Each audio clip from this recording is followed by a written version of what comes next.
When Tay-K first dropped the race, the internet couldn't stop talking. It was raw, it was aggressive, and it felt real, because it was. He wasn't just rapping about being on the run. He was on the run. And that song, it became the anthem for a fugitive lifestyle that looked cool on camera, but was hiding something way darker behind the beat. Now, almost 8 years later, the hype is gone.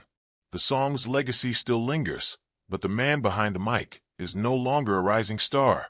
Tay-K has officially been sentenced to 80 years in prison for the murder of Mark Anthony Saldivar. That sentence comes after he already got 55 years for the 2016 murder of Ethan Walker. Add it up, and you're looking at someone who may never see freedom again. This isn't just about music. It's about how real life collided with rap in the most tragic way. Because Tay-K was young, just a teenager when everything started.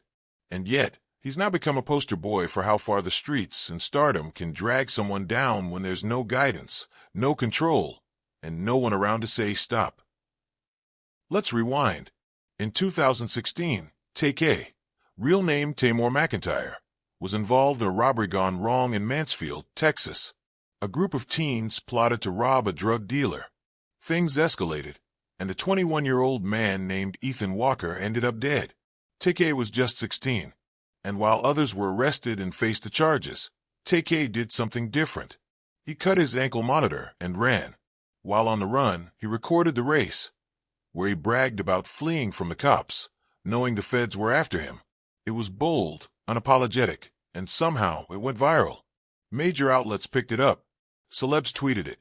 Even people who didn't know who Tay-K was couldn't stop quoting the hook. Did the race became a meme. But this wasn't just trolling.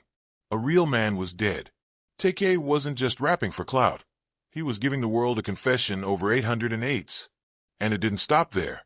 While running from the law in 2017, Tay-K was involved in yet another violent incident.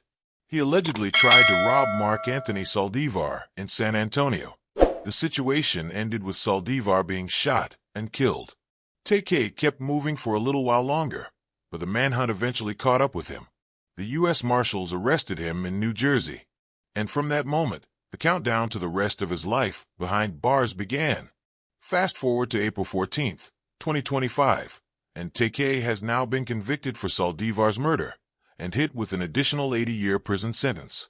That's after the 55 years he got for Ethan Walker's murder back in 2019. Unless a miracle happens, he won't be coming home. And here's what hurts the most. Tay-K had talent. That's not up for debate. The race wasn't just hype, it was raw storytelling. There was a rhythm to his chaos. His voice stood out. His bars were sharp. If he had stayed out of trouble, if someone had gotten through to him before the first robbery, he could have been in a whole different conversation right now. Instead, he's become a warning sign. A case study in what happens when music and murder become intertwined. But Tay-K isn't the only one. The rap game is full of artists who rap about crime, pain, and death, and then go out and actually live that life. Fans often can't tell what's real and what's just part of the act. But with Tay-K, it was all real. Too real. People died. Families were destroyed. And now, another young black man is spending the rest of his life inside a prison cell, while his music plays on speakers across the world. It raises the question, how many rappers are just playing a part, and how many are living their lyrics for real?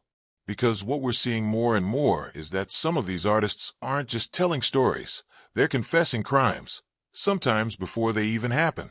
Prosecutors are watching music videos now. Lyrics are being used in courtrooms. Instagram lives are becoming evidence. And fans, a lot of them still think it's all just entertainment. But the line between art and reality is thinner than ever. And Tay-K walked that line until it disappeared beneath him. There are people who'll say Tay-K was failed by the system, that he was too young to be tried as an adult, that he grew up around violence and only did what he thought he had to do to survive. And maybe there's some truth in that. The environment he came from didn't exactly give him a roadmap to success. But at the same time, there were choices he made that brought him here. Cutting off an ankle monitor, running, committing another murder. These weren't accidents. They were decisions. It's easy to glamorize what Tay-K did because the music hit hard. But what happened to Ethan Walker and Mark Saldivar wasn't a song. Their families don't get to hit pause or turn down the volume. They lost someone forever. And that's what makes this story so hard to process. Because Tay-K didn't just throw away his own life. He helped destroy others too. And now, here's the part that nobody wants to talk about. The industry helped push it. The race blew up because people loved the story behind it. He was on the run, and people were excited. The chaos made the music hotter. But nobody thought about what would happen next. Nobody warned him. Nobody stopped and said, "Yo, this isn't a movie." Labels stayed quiet. Blogs boosted him. Fans made memes. And now, everyone's pretending they didn't see this coming. That's the sad part. Tay-K isn't the first, and he won't be the last. The rap world is full of young talent caught between poverty, fame, and the streets. They're handed microphones before they've figured out who they really are. They get money, attention, and power, but no mentorship, no support, no one around to say, "Don't throw it all away."